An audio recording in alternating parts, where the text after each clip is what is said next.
look at Floyd. Like, Floyd spends money like it's a tap. Like, he's got a tap, just like unlimited amount of money. Money's just flowing. And even as much money as he's made in his career, which he's probably made as much, if not more money than any boxer ever. Like, there's all these lawsuits. Like, he hasn't been paying things, and he owes money on this and owes money on that. And it's like, and then he's got to come out of retirement. Yeah, that's tough. Yeah. That's tough. I think it's just the lifestyle that Floyd lived. Yes. I think he can't fathom to just live a modest lifestyle. It's like he got to be lavish. Right. He's got to have those videos where he shows you all the watches, where he opens the case up, you know. All the money. You got to show that he got $1 million in his backpack. And, you know, he got the latest watch and the latest car, and look what I just bought. And when you get into latest watches and latest cars, you get into that, like, boy, that money goes quick. Yeah. Bugattis are like 3 million. There's watches that are 3-5 million. That's crazy. So you buy a watch and a car, you're down 10. That's nuts. During the conversation, Joe Rogan expressed skepticism about Floyd Mayweather's statements regarding his real estate holdings. He suggested that the figures being mentioned did not appear realistic to him and paused the discussion to address the issue directly. Rogan made it clear that, from his perspective, the numbers being presented were difficult to accept as accurate. And one of the reasons why people watch him fight is not because he's like Mike Tyson, just goes out and destroys people. They like watching him fight because they hate him. Because he talks so much shit, and he's like, look at my $1 million watch, look at my fucking jet, look at my house, look at this. He's like constantly showing you all these things that he has. Like, he'll lay out watches in a hotel bed, like, this is $1 million worth of watches, this watch goes for $2 million, and they're like, this is my small watch that I take sometimes, but when I show up, I bring out the big boy, and it brings out this watch that's covered in diamonds. It's like $5 million. And so you hate him. And that Floyd owes like $1.4 million in jewelry debts, that Floyd owes like hundreds of thousands of dollars in rent for a private New York apartment, his private jet fuel. He's not paid hundreds of thousands of dollars worth of fuel and maintenance. He put up one of his jets that I think he even sold, but one of his jets, and I want to say one of his properties, like one of his homes, up as collateral for a $54 million loan from a individual, from a billionaire that had a 9% interest on the loan. Rogan went on to question the broader narrative surrounding Floyd Mayweather's financial status. He expressed uncertainty about reports suggesting that Mayweather possesses a large portfolio of extremely valuable real estate. According to Rogan, publicly making impressive claims is one thing, but proving those claims with verifiable ownership and documented assets is another matter entirely. To the IRS, how much does he owe? It's in the $20+ million range. It's a lot of money, man. But it's not something that he's been, it's not like deception. No, it's just neglect to pay. Neglect, and it's also like, I think, and there is like a truth to this. He makes so much money. There's probably a point when they're like, "Hey, it's time to pay your taxes," and you go like, "All right, here's a check for $25 million. That's an incredible amount of money." And then they go, "That's true, but you owe 50 more," and he's just like, "That can't be right. I've given you $25 million. Yeah, he's bought over 100 luxury cars from the same dealer and always pays in cash. He has $15 million worth of cars. Congrats. At that point, the conversation begins to gain momentum because Floyd Mayweather spent years building the Money Mayweather brand around extraordinary wealth, stacks of cash, luxury timepieces, and a vast business presence that seemed untouchable. Yet over time, questions emerging from financial observers and industry reports have indicated that the situation behind the scenes could be much more complex than the public image has suggested. Floyd Mayweather is made, and because he's the best in the history of pay-per-view at making sure that the money ends up in his pocket. He is or has been a businessman as an athlete that almost doesn't have a peer because he owns all his own stuff as an independent. Your spending has to be so fiscally irresponsible to lose the amount of money that Floyd Mayweather has lost that it is almost beyond anything that is reason. It's not merely fiscal insanity. It's something that doesn't make any sense to me. Right. And another sign of him maybe in financial trouble is, as of February 2026, Floyd Mayweather has initiated a massive $340 million lawsuit against Showtime Networks and former executive Steven Espinoza. So he's trying to get some bread right now. The estimate is that he made over $1.2 billion over the course of his career in just earnings from. According to reports published by Business Insider, 2 commercial real estate holdings associated with Floyd Mayweather were said to have entered foreclosure proceedings.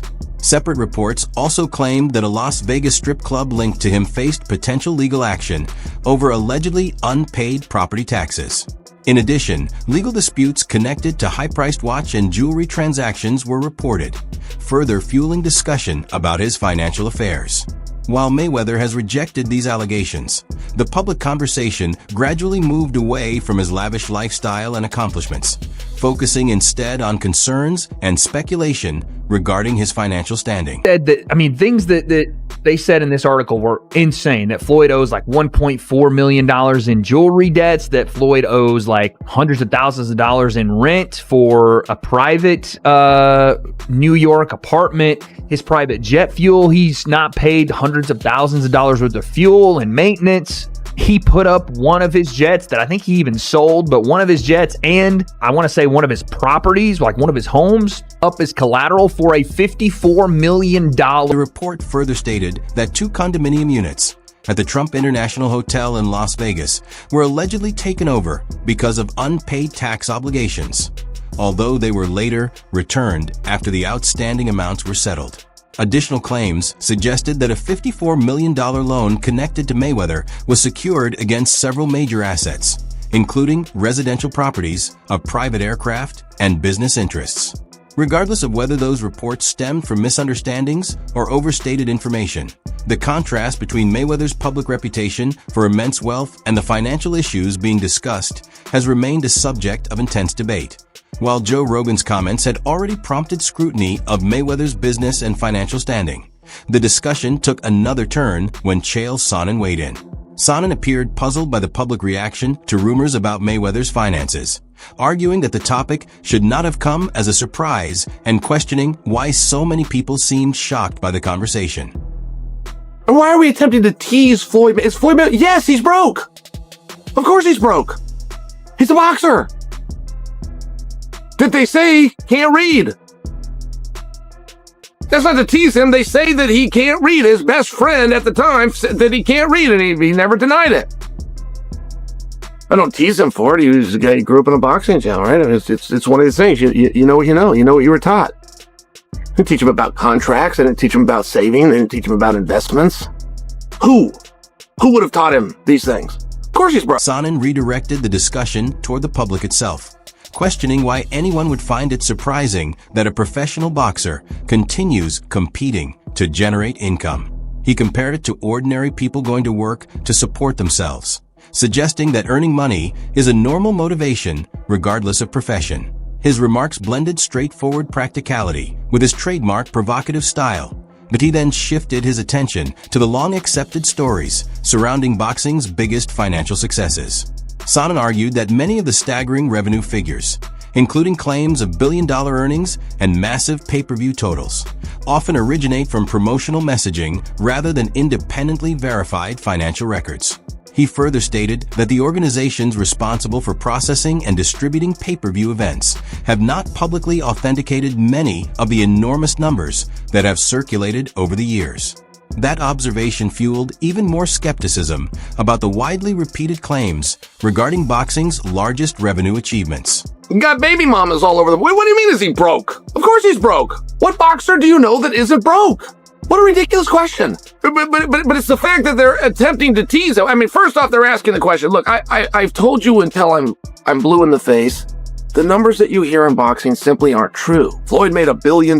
No, he didn't. Floyd and Conor made $500 million. No, they didn't. Of course they didn't. Nobody's ever confirmed that. And it's the same thing with the check. I got $100 million for a fight. Oh, you did? Who signed the check? Whoever signed the check is going to want credit for it. There's never been a time that $1 million check was written and the dude that wrote the check didn't make sure that somebody found out he wrote the check. So who wrote the check? Floyd's got a whole bunch of them, apparently. He got $1 billion. Who wrote the check. He also raised questions about the larger financial narrative surrounding Floyd Mayweather Jr., specifically challenging claims that Floyd earned close to $1 billion during his career.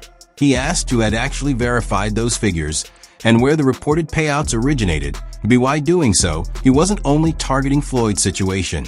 He was also questioning the way wealth and earnings are often presented throughout professional sports. From there, the discussion moved toward the complexities of boxing contracts and promotional agreements. He explained that if Floyd was publicly announcing multiple bouts, while a potential matchup with Mike Tyson was supposedly being discussed, it could have created major complications for everyone involved. In boxing, scheduling, exclusivity clauses, and promotional obligations can all play a significant role in whether negotiations move forward smoothly. He then pointed to what he viewed as an irony in the situation, referencing Floyd's past criticism of Showtime Sports over alleged business concerns. According to his argument, those comments added another layer of contradiction to an already ongoing debate about transparency, contracts, and financial claims within the sport. The numbers aren't what you think they are, right? The numbers are good and they made a lot of money, but it's not what you think it is. And yeah, of course Floyd's broke. Would you be boxing if you weren't? And it's very tough to be. Many observers also bring up Floyd Mayweather's business activities in boxing promotion, particularly the issues that surfaced surrounding his exhibition with Logan Paul. They argue that the same kind of uncertainty and disagreements seem to appear in different areas of the sport. Because of that, the controversy begins to resemble an ongoing pattern, with each side blaming the other for the problems, while no single explanation fully settles the debate. Did AT the same time? An obvious contrast remains. Questions continue to circulate about Mayweather's wealth, the legitimacy of reported earnings, the specifics of various agreements, and the value of exhibition contests. Despite all of those discussions, his impact on boxing is still impossible to ignore, and no matter how much criticism or skepticism surrounds him, one fact stays consistent. Whenever Mayweather's name appears on an event announcement, it immediately becomes a major talking point throughout the combat sports community. Owes Logan Paul $1.3 million. No, he doesn't. Just to clear that up, no, he doesn't. Will Logan ever get the money? I think Floyd's broke.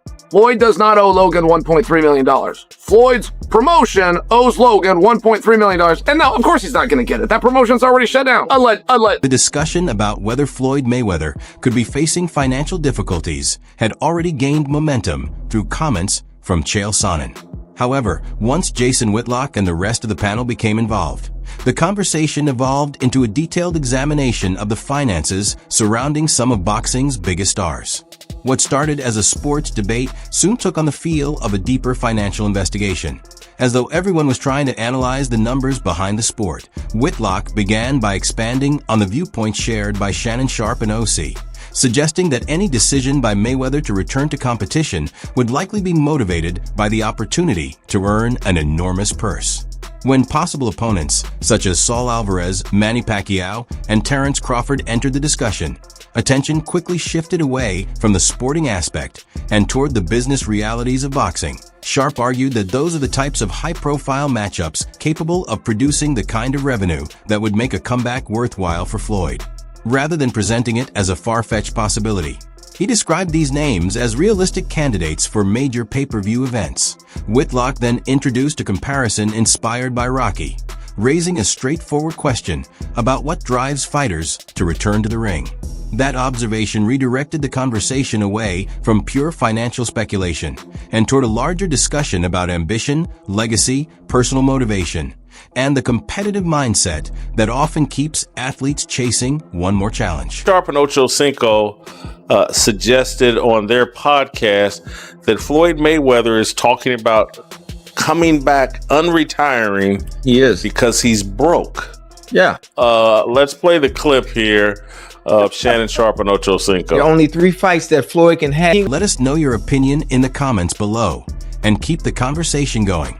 If you enjoyed this video, be sure to hit the like button, share it with fellow boxing fans, and subscribe to the channel for more content. Thanks for watching, and we'll see you in the next one.